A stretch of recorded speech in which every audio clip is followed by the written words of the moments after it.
Parliament ఎన్నికల ప్రచారంలో దూకుడు పెంచేందుకు రెడీ అవుతోంది గులాబీ పార్టీ. కరీంనగర్ కథన భేరీతో ఎన్నికల శంఖారావాన్ని పూరించిన కేసీఆర్ చివళ్ల సభలో క్యాంపెయిన్లో జోరు పెంచాలని భావిస్తున్నారు. బహిరంగ సభలతో పాటు రోడ్ షోలకు ప్లాన్ చేస్తున్నారు గులాబీ లీడర్లు. పార్లమెంట్ ఎన్నికల క్యాంపెయిన్ ను స్పీడెక్కించనున్నారు గులాబీ బాస్ కేసీఆర్.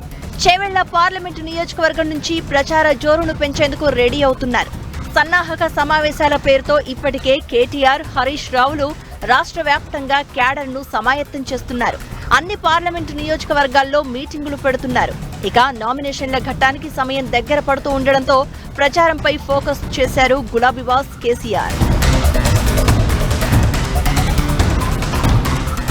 సెంటిమెంట్ ప్రకారం కరీంనగర్ నుంచే గత నెలలోనే ఎన్నికల శంఖారావాన్ని పూరించారు కేసీఆర్. ఆ తర్వాత ఎండిన పంట పొలాలను పరిశీలించి రైతులకు భరోసా ఇచ్చారు. ఇప్పుడు చేవెళ్ల బహిరంగ సభతో ఎన్నికల ప్రచారాన్ని ముమ్మరంగా ప్రజల్లోకి తీసుకెళ్లాలని కేసీఆర్ నిర్ణయం తీసుకున్నారు. చేవెళ్ల పార్లమెంటు నియోజకవర్గంలో కాంగ్రెస్ పార్టీ ఇప్పటికే జనజాతర పేరుతో భారీ బహిరంగ సభను నిర్వహించింది. దానికి ధీటుగా చేవెళ్లలో బహిరంగ సభకు ఏర్పాట్లు చేస్తుంది బీఆర్ఎస్ పార్టీ. ఈ సభలో కాంగ్రెస్ విమర్శలకు గులాబీ బాస్ కౌంటర్ ఇస్తారని చెప్తున్నారు బీఆర్ఎస్ నేతలు.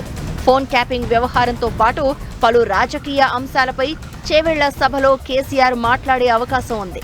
ఈ నెల 16న మెదక్ పార్లమెంటు నియోజకవర్గంలో బహిరంగ సభను ఏర్పాటు చేసింది బీఆర్ఎస్ పార్టీ. ఆ తర్వాత రాష్ట్ర వ్యాప్తంగా బస్సు యాత్ర చేపట్టాలని రోడ్ మ్యాప్ సిద్ధం చేస్తోంది. 70 నుంచి 80 నియోజకవర్గాల్లో ఈ బస్సు యాత్రతో ప్రజలకు దగ్గర కావాలని బీఆర్ఎస్ భావిస్తోంది.